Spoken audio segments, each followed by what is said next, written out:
to Funny Minds. We Hi, have Mark, everybody. right?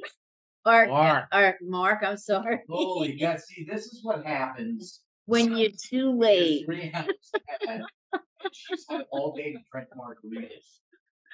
And my team, I don't know if it's winning or not. Doug, Mark, and Yes. he's a goth comedian, which I have never heard of. So this was like when I saw you, I'm like, I have to ask this man if he'll be on the show because this is the most incredibly wonderful person that I could think of as being a comedian. And I was looking at some of your stuff. You have your show, and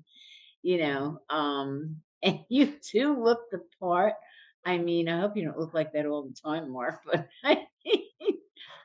This is actually my good side, so I don't look like this all the time. This is.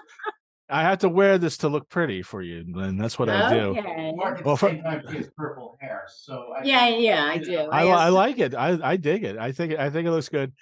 Before we get started, I do want, and my real name is Mark White. That's what's on my Zoom. Because I have a day job, but I also my stage name is Dark Mark. So you're both right, but I have to apologize to you. We were supposed to do this earlier today.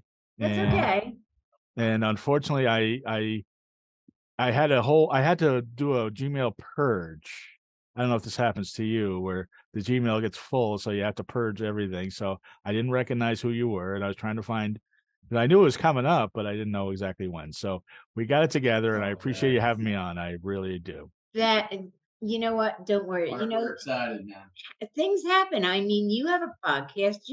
Nothing is ever perfect. Well, that's the thing. This is karma because I had a guest do the same thing this week, and I didn't remind her. This is a pro tip to you. Remind the day before. I did not remind her the day before, Right. and she unfortunately couldn't make it, but she's coming on next week, so we're gonna tape it next week. She is she has a YouTube show, The Blind Dominatrix. So these are the guests that I get. Ooh, okay. We also have the Strap-On Queen coming on. So I don't know if I could say that on your show, but yes, I can bleep that one out. But yes, that would be very interesting. You apparently your co-host that was enough for him. So my son's gonna get rid of his dog because she wants his attention. Is that your son? I did not know that. Yes. Mother and son doing a podcast is my together. Son. This is my son. We do the podcast together. I was a naughty Catholic high school girl, so I had a child very early in life. My son. Okay. And he's just as nutty as I am. So that explains the purple hair. That explains the purple hair, and that explains a lot. I apologize. It explains the goth curiosity. It explains the goth curiosity and the purple hair. Now, Lynn, before you ask me questions, and this is a bad habit because I'm a host too. Did you go through a goth phase? Did I go for a what? Through a goth phase. A goth phase. No, I did not. You were not goth in your younger years? I was like I'm more of a rocker. I was more of a rocker and heavy metal. Right. So, it wasn't really like goth. She's really like a child of the 60s now. Like I'm a love child. You're Janis Joplin, the whole 9 yards. And that's where I got my intro, is rating their albums, and and I played a Motley Crue tribute. So yes, I do wear eyeliner. I have worn wigs. I've been in the absolutely. I've been in the tribute world for many years. So I've done Queen, Def Leppard, AC/DC. No. Which member of Motley Crue were you? Carnival of Crew is the name. No, but were you Tommy? Were you Mick? Were you Vince? You were Mick. Okay. Because I saw Motley Crue not too long ago here in LA at the it was Motley Crue, Def Leppard, and it was a weird show because, and I've seen Motley Crue before. They do a fun show, but before the show, I don't know. First off, they had smoke coming up. Right. Like so the whole third of the crowd behind the smoke were SOL as far as actually seeing the show. And then they had this video come up, and this is in a big stadium. These people paid a lot of money, and there's like smoke blocking their way. And then they had a video where they play like a bunch of riot footage, and they're like, welcome to the future. I'm like, I like Motley Crue, but Motley Crue ain't the future. I got to be honest with you. I'm sorry. And it was weird because it was a really, really good show for like the first 45 minutes. They were really good. And Vince Neil, who, as you know, can be a little spotty, was really good. This time he actually remember most of the words. He used the teleprompter. He got most of the words.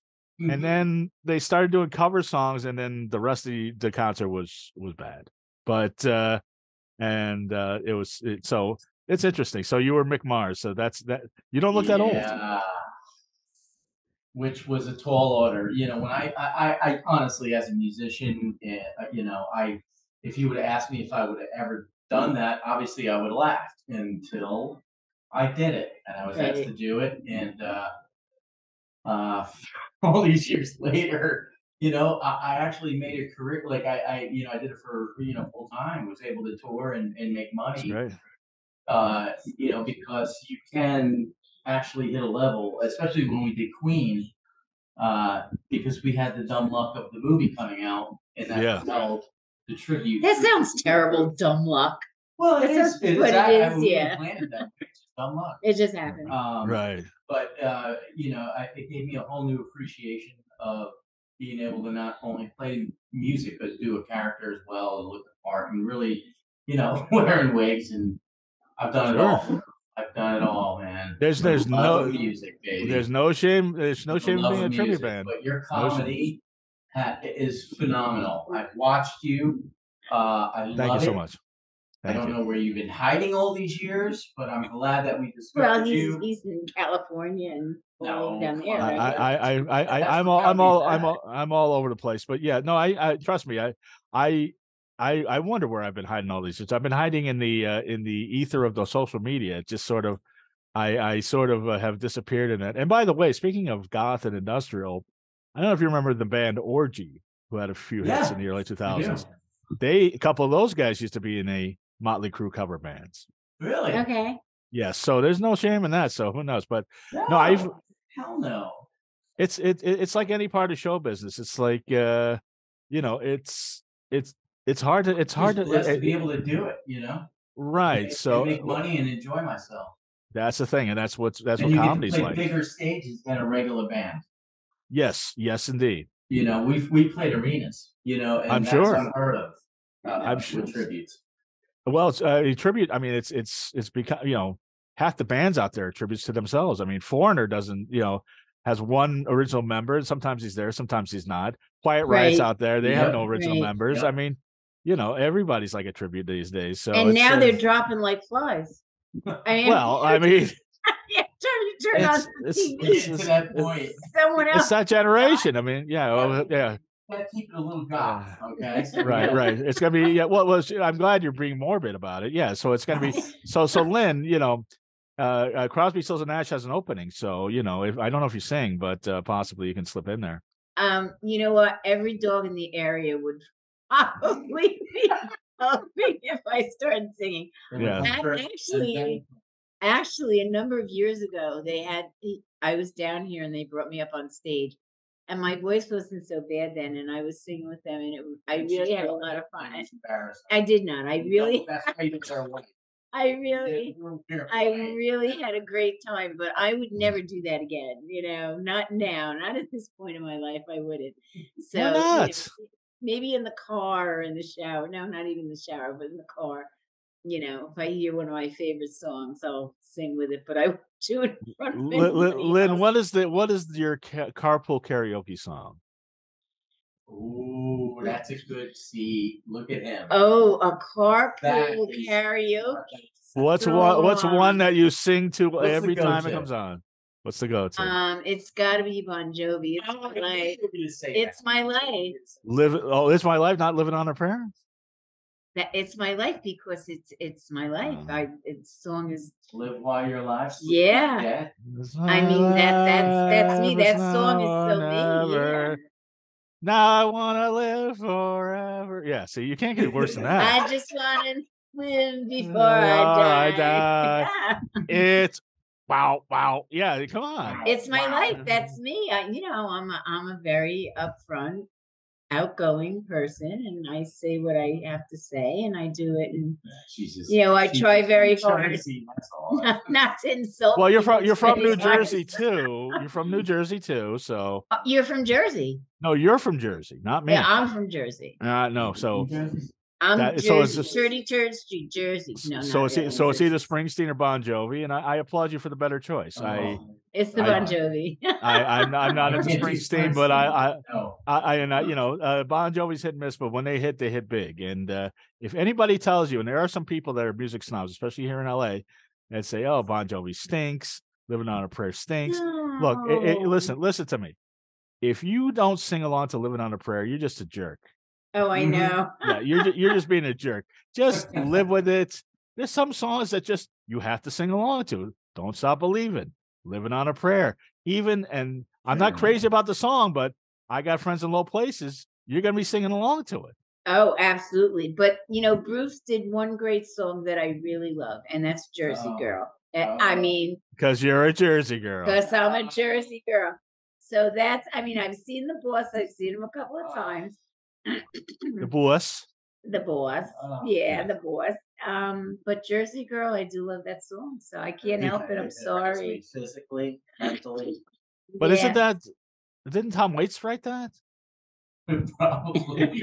I think Tom Waits wrote it. And it was a cover, I think. Dolly Parton probably wrote it. She wrote everything. I used to work in a record store, so I know a lot about music. And the one thing I do know is that and Bruce Springsteen, before my time, my dad used to like him, but then he kind of discovered that he was a liberal, and yeah, well, just one day he's like, and this is my dad's a New York Italian guy. Mark. Okay. Mark. I was thinking about it, and you were right. He stinks. And and then we were watching the Howard Stern interview because I was curious, just as an interviewer, because everybody's like, "Oh, it's amazing," and it was not amazing, but it was okay.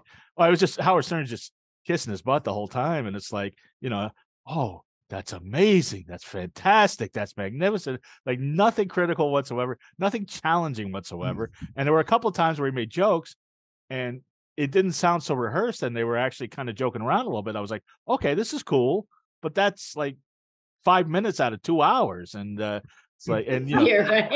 and Bruce Springsteen is just like, he's just like he was like falling asleep. He's like, let me tell this a story about Hungry Heart again, and it's like dude. So anyway, but he was always like it was like I just don't like his voice. His voice. He actually has a great voice for death metal, but he does not sing death metal. He sings just regular rock. So if he was like on stage with Slayer going, you're like, okay, that makes sense. But he's not. He's not. I heard somebody say they went to see him, and there's 4 guitar players on stage, and they couldn't hear any guitars. So that's what his music likes. It's a lot of saxophones, a lot of keyboards, and there's so much now. Yeah. I mean, absolutely. Bon Jovi, you hear the guitars, and he puts on one hell of a show. I mean, I've heard a couple of times. So. I've heard. I'm not hating it. It's weird because the thing with music is, and there's as I said, there's a lot of music snobs you'll run into, and there's people love metal, they don't like punk don't like metal, goth don't like this, and the other thing. Yeah. But if it's good, it's good. And the thing is, I always used to like kind of goof on people if they listened to a band that I didn't like. And then my friend went to see Nickelback a few years ago. Oh yeah. And he's telling me it was what a great show, and he's telling me all this stuff. Yeah. And I was like, I was ready to pounce and say Nickelback. And I was like, what is that gonna do? The guy had a good experience. He had a fun time. That's what life's all about. What is what is me crapping on that going to add to anything? I don't personally like it, but if he had a good time, that's great. Same thing with God. Yeah. Same thing with God. A lot of people don't get it. That's with anything in life, really. Yeah, I mean, Nickelback actually, despite everything, I dig all they've accomplished, and they're very talented. Whether you dig their music or not, they have to be. I mean, to stay in them. people respond to it. So anyway, I so have to now you hear. can ask me a question. Go So ahead. Go now, ahead. yes, I have to ask you a question. I mean, Now you're warmed up. now I need Now to know, I'm warmed like, up. what made you get into the goth? I mean, what is your, Well, what's they- behind all of this? What is your secret? What is your, well, is it I don't magic? Is it, I don't what know is if I have a secret. I definitely don't have. Well, unless everybody has some sort of magic. What basically the two things that got me into goth are I am colorblind and I'm overweight. So everybody wears black, so it's good for me. I don't have to match anything, and it looks slimming. But really, what happened was this was back in the '90s. Remember the 20th century? Remember that? Kids don't know about that. Kids don't know about the 20th century and how great it was. The My New 20th York century. City days. The 20th century, yeah, your New York City days. This was my San Diego days. I discovered goth in San Diego, the last place you would think. That's a very interesting place to that discover is? goth. Yeah, And- really? Like, I went to Wow. high school and college in San Diego. I went to San Diego State University for 6 years. Did not get laid once, and that's an achievement because San Diego State is the number 3 party school in the nation, or was at that time. So well, for me yeah. not to have sex in 6 years is an achievement. I'm not proud of it, but that's an achievement. I got a degree too. But anyway, so one day I'm out, and I'm going to talk about some 20th century stuff. So kids, bear with us. So Yeah. I was out. I was after work. I was actually going to be renting a DVD to watch at home. These are things that we used to do on the weekends rather than go to the streaming channels and TikTok and everything else. Yeah. So next to the video store was a club, and I saw these pale, pasty white girls in all black clothes walking into this club. I said, I don't know what that is, but I got to check that out. And I walked in, and it was like the sky parted, and first off, I've always been attracted to really pale women. Lynn's a little too tan for me, but I've been attracted to I've always had crushes on super pale women. You got to stay out of the sun, Lynn. Really pale women. So She's Irish. no, I know she's Irish. She's pretty pale. I mean, she's pretty pale, but not. I like them a little chalkier than that. So so that was going on. There was a little as there tend to be at these goth clubs and industrial clubs, a little spanky hanky panky, and the music that was there. And here's the thing, is I don't know how well versed you are on goth music. So there's a couple of strains of goth music, especially when you're at the clubs. There's the old school goth music, The Cure, Joy Division, Bauhaus, the stuff in the early '80s, which is very like kind of keyboardy, kind of dancey. And then there's the industrial, which is heavy metal with a dance beat. And I love heavy metal and I love to dance. So it's like, wait a second. This is guitars going da, da, da, da, da, da, da, da, to a beat I can actually dance to. Right. And it was like, wow. Consider Rammstein? Rammstein is definitely in that. Yes, absolutely. In that category? Absolutely. How about Typo Negative? Typo Negative was kind of goth metal, but yes, they were definitely in the goth. They were badass. I saw Typo Negative. Badass. I love Typo Negative. I saw Typo Negative in Las Vegas, and I took a stripper I had met. Her name was Raven, so it was perfect. Nice. And it was Typo Negative, and Cold Chamber opened up, and I was. And oh wow, Lynn just perked up. You're a big Cold Chamber fan. Ooh. Yes. Loco. Well, yeah. they call me Mama Metal, so there's a reason. Well, here's what was funny. So when I was waiting, it was at the House of Blues in Las Vegas. So I was waiting for Raven to arrive, and after a while, wondering if she would arrive because she got there late. Both the guy from Typo Negative and the guy from Cold Chamber came by, and it was quite the contrast. Because the lead singer of Cold Chamber, Dez, is about 5'4", and the lead singer, he's passed away, Peter Steele of Typo Negative, was about 6'7". So it was weird meeting both of them, but they both stood out in their own way because one was like real short and one was real tall. So, but we caught the last little bit of the Cold Chamber, and then we saw Typo Negative, and it was a great show. And yes, that is incredible. Right. Yeah. The industrial. Right. Industrial is like Rammstein, where it's heavy metal, but there's a dance beat. Ministry, Love that too. 9 Inch Nails, Skinny Puppy, stuff like that. So KMFDM, and so that's a strain of goth. I mean, it's not, and then there's so when you go to a goth club, usually they'll play most of that because it's more dancey, but then they will also have the interlude where they play the old 80s stuff, and then some newer stuff. There hasn't been a lot new in a while. They still go crazy when they play She Wants Revenge, or Karma Christ was probably the last industrial band that really had a big thing going on, and that was more techno-y. But it's always it's a fun time. It's just it's weird because I used to go there and you just indulge in your dark side. I really think, and I've always thought that you can't really enjoy the light until you embrace the darkness.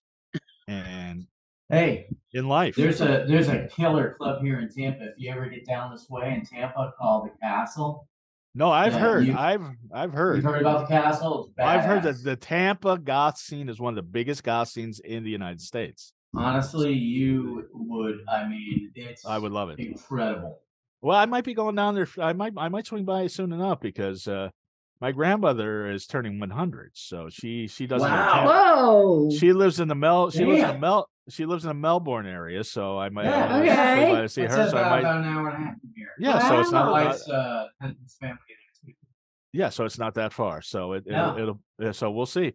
You gotta get over to Tampa. I could take her. Up and we'll hang. I'll bring you over there and introduce you to a lot of people. Oh yeah, no, I'll take her there. We'll dance a Rammstein with my grandmother. We'll see what happens. But God, yeah, she's about to turn 100. We'll show up with Dick Pistols.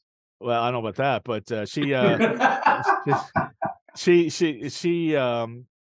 wants to have a Frank Sinatra themed party, so we'll see how that goes. Oh yeah. So I don't know if she's a Frank Sinatra Dean. That's so cute. I know how to appeal to the New Jersey and Lynn. Bon Jovi, Springsteen, Frank Sinatra. But yeah, I mean, who?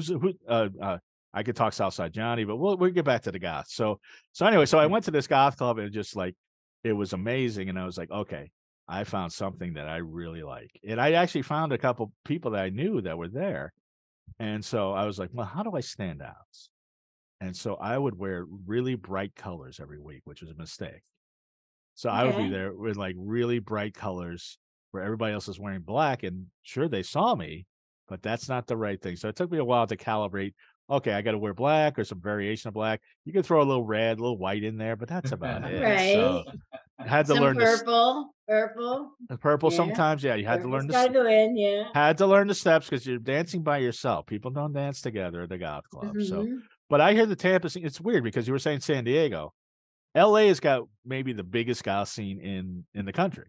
New York, Chicago, also obviously because they're the biggest cities. But Dallas, Texas, big goth scene. I love Dallas. Yeah, and Tampa, I hear, is a big goth market and big goth scene. There's a lot going on here. Not Miami, not Fort Lauderdale, Tampa. No, Miami's very snobby. Oh, really? So much snobby. It's not so much that. It's just a different type of vibe. Totally. But Tampa does have that here, without a doubt. Oh, yeah. You ever hear of the band, the Janet Tortures? Yes. Now, I've seen them. I don't know if you consider that goth or what you consider it. It's pretty. They're in the scene. It's very. I mean, pretty out there stuff. But then, how did you transform that into the comedy? Like, well, I was already doing comedy. First time I did comedy. The first time I did comedy was in 7th grade at the talent show. It's just always been in with me, and I wish I remembered the material because I killed. There was a pregnant teacher that was she almost delivered her baby. It was crazy. But and then I did in 8th grade, and then when I was 19. My cousin was trying to be an actor, and they had a comedy contest in San Diego. And I said, he's like, well, why don't you write me something? I'll perform it. I'm like, okay. So we collaborated on something. Then it turned into, well, why don't you write your own thing and I'll do mine thing. And then he just didn't do it all together, and I did it. And the material that we were working on just didn't work at all. It was horrible. But I was able to riff with the crowd, do crowd work, as the kids say these days. And that was funny. My material wasn't. So I thought mistakenly, foolishly, that I had to wait till I was 21 to do comedy, because when I went there, they said, you can go on, but you got to stay outside the club, walk in, you go on stage, you do your set, and then we'll walk right out. Yeah. And I didn't know that there was a lot of comics that started before they were 21. That's what they did every night. Dave Chappelle, Rosie O'Donnell, a lot of comics. Okay. A lot of comics started before they were 21, and there's comics now. Somebody was trying to get this comic on my show. She was like 12, and she's a big comic in Texas. But so I waited till I was 21. I was doing comedy at 21, so I was already doing comedy. And what happened was I moved to LA. A lot of stuff I'm going to skip, but basically I was in LA. I was going to goth clubs with my girlfriend, who was a witch at the time, and she would make me up when we go to the goth clubs. And Lynn's shaking her head. So you know, I don't know if your son has dated some witches or what. There's some recognition there. I date witches. What? He heard. Well, I heard witch. She probably heard something else. She heard she heard B. I don't know, but no, she was a witch. No, I heard So witch, and I just started laughing because I went to this whole witch thing down in South Carolina. Halloween, it was great. I'm sure. Well, I've heard a couple of my guests on my show. One of them has said that every powerful woman is a witch. And then I've asked every powerful woman that I've had on the show. Fucking believe it. But it's true. I mean, we have to control you guys somehow. So therefore, right. A higher power gave us some powers. Witch tits and everything. I mean, and it's fun dating a witch. Crystal balls. They know all their way around. Sex on broomsticks, all that stuff. But she changed the weather once. I had a show, and I told this on my podcast this week. I was doing a show in Santa Monica, and this is LA stuff that I'm not sure if you're familiar with, but I was living in Tarzana in the Valley at the time, and I had a show in Santa Monica. It was pouring rain, and here in LA, we've had pouring rain for the last couple of weeks. It just cleared up, and I'm looking out the window; it's still cleared up. Okay, so anyway, so I was like, oh, it's raining. I was talking to her on the phone. It's raining, and she's like, I could change the weather for you. I said, no, don't do that. Don't do that. So anyway, so she shows up. My friend showed up. We were all driving down, and this is from like a pouring rain. Like it just wouldn't stop, and it was flooding the ground. The rain stops. We get in our car. It takes us 15 minutes to get from Tarzana to Santa Monica, which never happens. As soon as we parked, it starts pouring rain again. Like 6 people showed up because it's a rainstorm. I didn't expect anything more. Fun show. I was a little disappointed. I say I was a little disappointed in the outcome, but it was pouring rain. Anybody that came out, I applaud them. So that's fine. I didn't really expect it. That's true. So then afterwards, she's like, yeah, I'm sorry, I did change the weather. I'm like, well, it didn't really make a difference, did it? So, but she used to put. Are you still with your witch? I'm not still with my witch. No, we're still friends. Okay. We're Did still you friends. find another one? No. I've dated a couple since, but Okay. we're still friends. No, you have to be. When you break up with a witch, you got to do it gently. Yeah, I would think so. Yeah. So first of all, there's a lot of out of the gate, you gotta find the doll that she has. that's No, voodoo. that's That's not voodoo. witchcraft. That's voodoo. That's not voodoo. witchcraft. No, I have a voodoo doll. That's voodoo. you do. No. Do you have a voodoo doll of your son? No, it's a little play voodoo doll. I don't really. I think she does, and I think you're sad. So you can use it for your son if you needed to. Yeah. So if he gets out land this interview, yes, I can. Okay. Yes. Right. So anyway, yeah. So you got to be careful because she told me stuff that she did to her ex-boyfriends that I never heard of. Spells I never heard of, like irritable bowel spells. Oh and no. Impotency spells. Oh. So I didn't even want to be walk around limp with a load in my pants any more than I do now. So a load in your pants and little blue pills. Yeah, I'm trying to keep it clean for you guys. But yeah, she's but we're still friends, and she's a wonderful woman. It just that's good. I'll tell you what happened. Here's exactly what happened. Is this was you don't want to burn your crosses, I didn't mind the witchcraft. I didn't mind a lot. I did mind that we did karaoke every weekend. That's what killed it. No. Well, she was a singer and she was a songwriter. She ghost wrote some songs. She ghost wrote a song for Seal and a few other people. So she was Oh. talented. And yeah, I didn't know this was a whole thing, but I guess there used to be, and I don't know if it still is, there's a website where you submit songs, and if somebody picks it up, you get like $5,000, but you're not going to be credited and you're not going to get publishing. Yeah. So Seal took Okay. one of her songs, and there were other people, but so and it wasn't one of his famous songs, so that would be like, it was "Kiss from a Rose" or something. You'd be like, "Come on!" But it was just Yeah, really. it was a deep cut. It was an album cut, so it's not that big a deal. So I knew she was a singer and a songwriter, so I was like, "Well, let's go to karaoke for the first date," and we had a great time. And then I was living in Tarzana once again at the time, and there was a bowling alley by my house, the Corbin Bowl, that had the best karaoke ever. It had every single song you've ever heard of, like any song. So obscure songs that you'll never hear at any karaoke.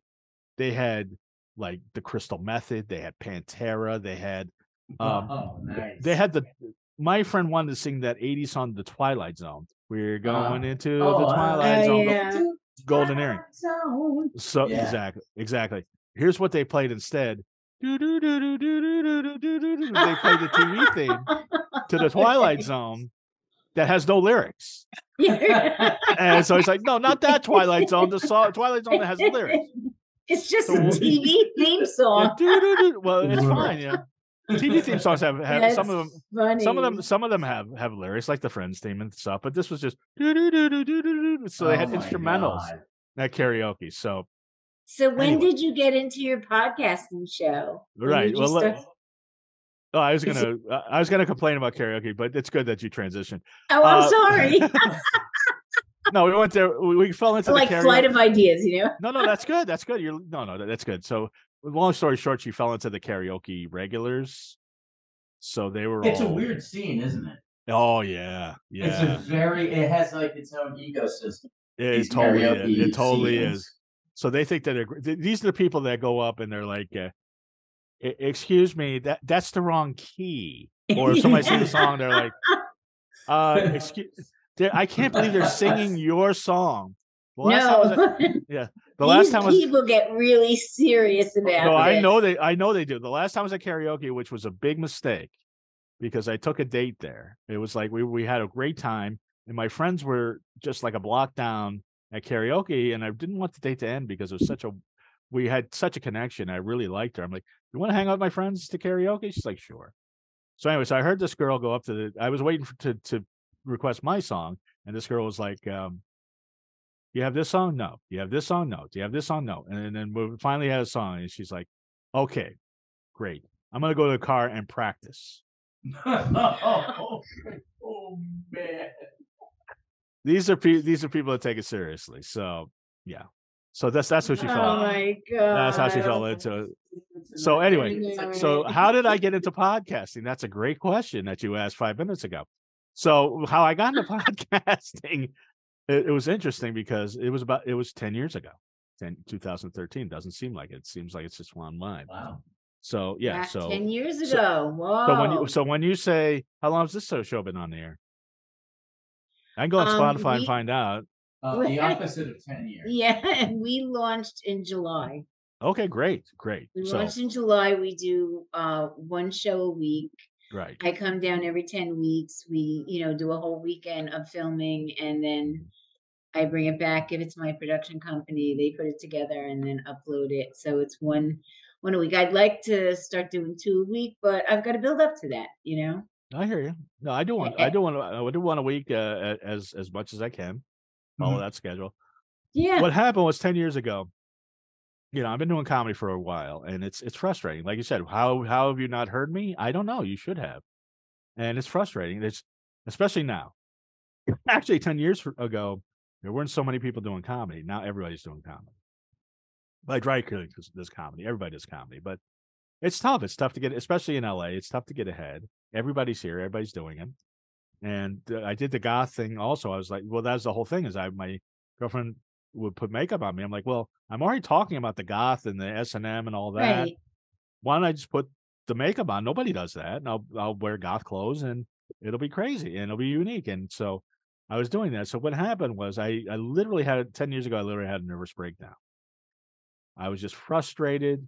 I was just banging my head against the wall. I was getting gigs, I was making some money, but not, it wasn't where I could sustain myself. And I was just like, I was just in a rut. Yeah. Now, what happened was I had been on a lot of podcasts, and my friend Gary Garver, who was on the Howard Stern show, he replaced Stuttering John on the Howard Stern show and would go out and interview people. Oh, really? Yeah.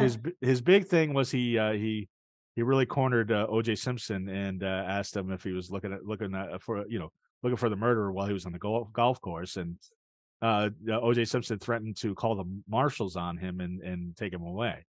So he does like crazy, but he would do like the crazy Stuttering John type interviews and just ask crazy questions to celebrities. So he had a podcast I've been on a lot, and he's like, look, I can get you into my podcast network. And his podcast network had some pretty Chris Farley's brothers were on there.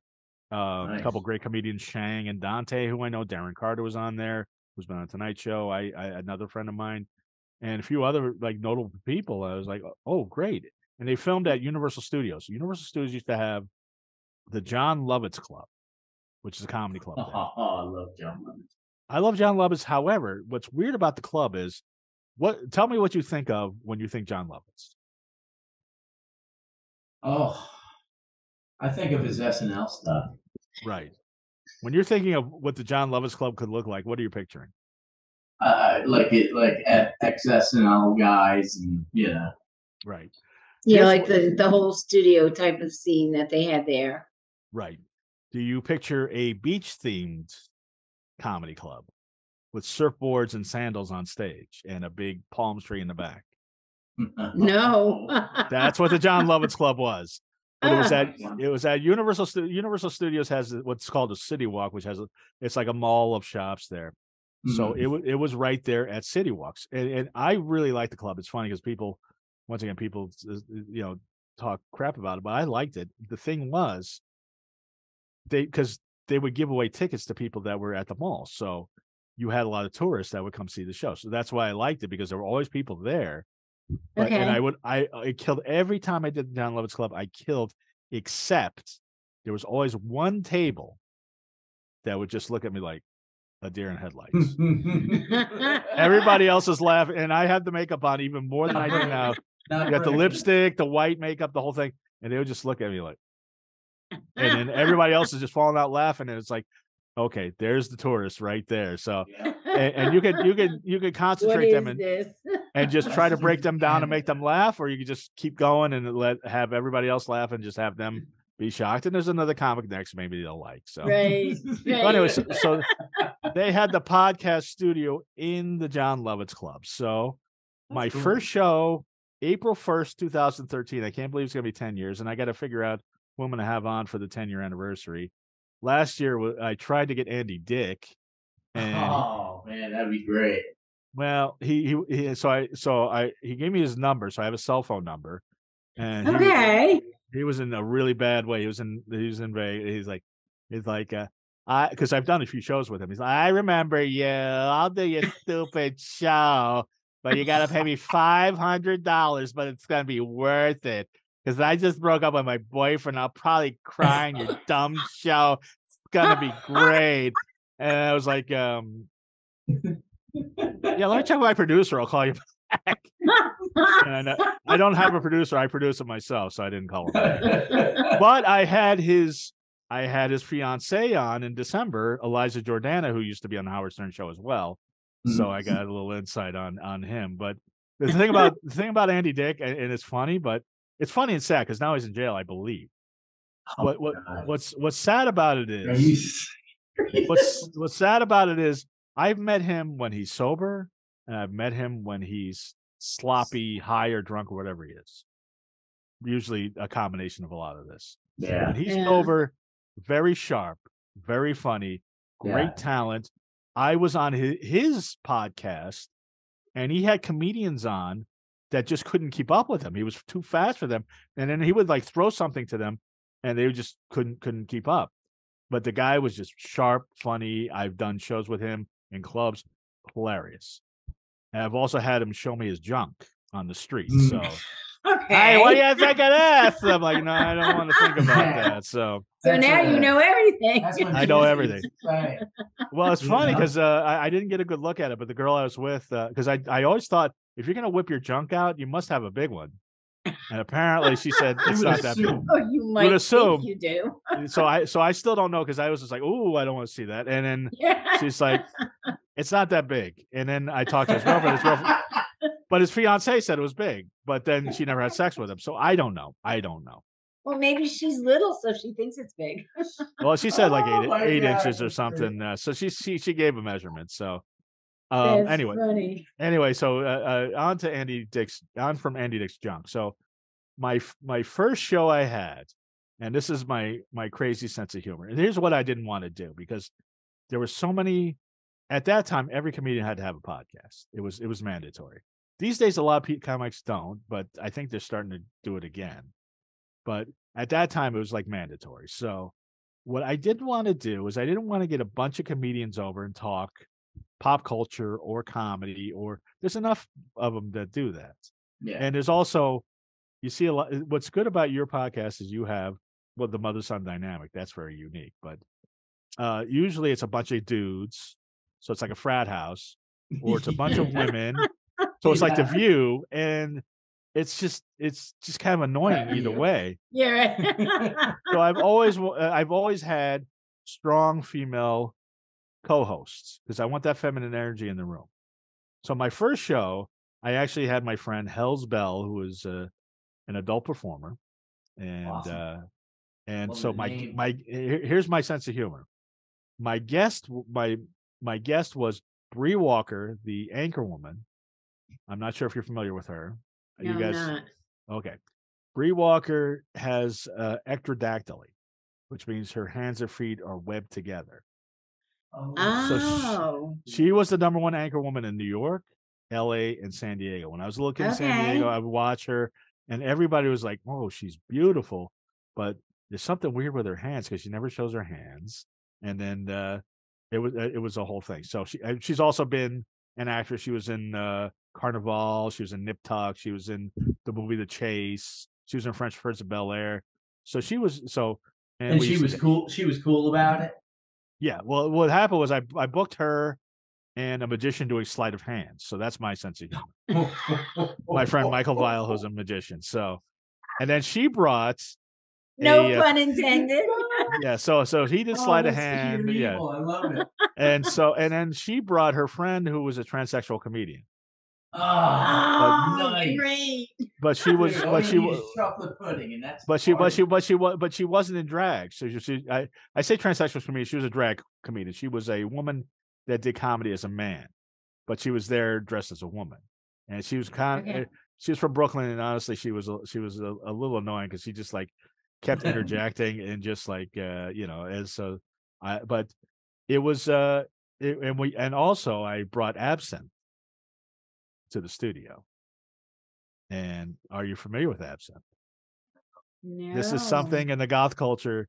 By the way, we're going to turn Lynn goth by the end of the show. I think she's very much intrigued. She's already got the hair for it. I have to study the goth. No, you can entitle this show "I Got My Mother Goth." How I turned my mother goth. Yeah. Absinthe is a liqueur that was big in Europe. It was banned in the United States for almost 100 years because it has wormwood in it, and wormwood is supposed to make you crazy. But Hemingway used to drink it. Picasso used to drink it. Toulouse-Lautrec. If you ever saw absinthe, the Green Fairy, you're supposed to see the Green Fairy and go out of your mind. Van Gogh, everybody. So it's a green liqueur. It tastes minty, like black licorice. And so everybody just got smashed on it. And it's the show is on YouTube. You can check it out on my channel, Dark Mark. Okay. It's sloppy. It's my first show and it's sloppy because everybody's okay. Everybody's drunk. Bree Walker was doing splits, and it was a whole thing. And my god! It was crazy. It was crazy. So it was a great show. So then, but did you have fun? I had fun, but then you listen to it back, you're like, okay, it took me a while to find. I mean, I would say a while. It took me a little bit to find my place.